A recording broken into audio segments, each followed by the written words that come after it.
What I'm talking about. I want you to snap it up. Give it up for the count, y'all. Give it up for the count. Give it up. Give it up. Come on. This from New York, y'all. Who from New York? Yeah, I ain't just fucking lie. Oh. Work some hits until I bust a shot. It doesn't stop. I'm only beginning. I'm only your women while you're home on the low. I'm blowing the venom.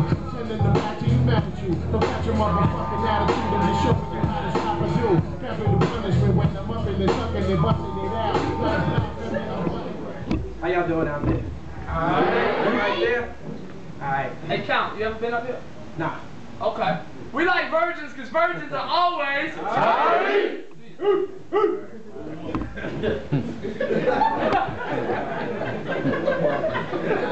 Nervous, yo. Don't worry about it. She told me she couldn't be with me because I wasn't rough enough. Uh-oh. My lady once told me she could not be with me anymore because I wasn't rough enough.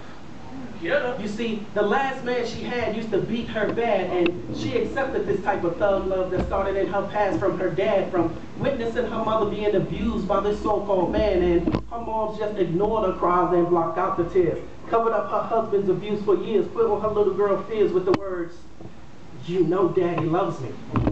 So when Daddy's little girl was all grown, she left home to move on, and the first man she fell in love with treated her wrong. I mean, he cheated on her, and when she complained, he beat it on her, leaving multiple bloodstains, slightly driving her insane, so she began to believe that love equaled pain because the excuse he used for keeping her bruised was, "Baby, I do it because I love you." Now with all the mental abuse in her body being black and blue, her mom believed only one thing to be true, that the fist was the only way to say that I love you. So when I stepped on the scene treating like a queen, she said, "Come on, man, what you mean?" She said, "Come on, Carol, don't sell me no dream." Because all the time I was trying to find ways to make love to her mom, but that wasn't no use. It didn't come with the abuse.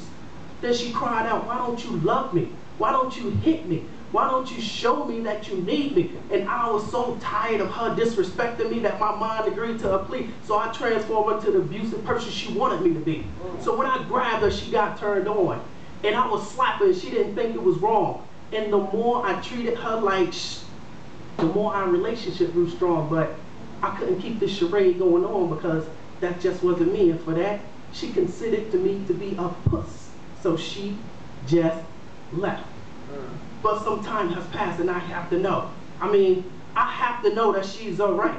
I need to know that she's not beat up, somewhere in the alley, all roughed up despite she craved that smite. I have to know that she's all right.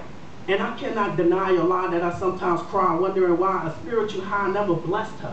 Why a spiritual high never caressed her. Why a spiritual high never confessed her. Why no angels from up above never confessed to her that you don't need abuse to be loved. Then to my surprise, one day I saw her.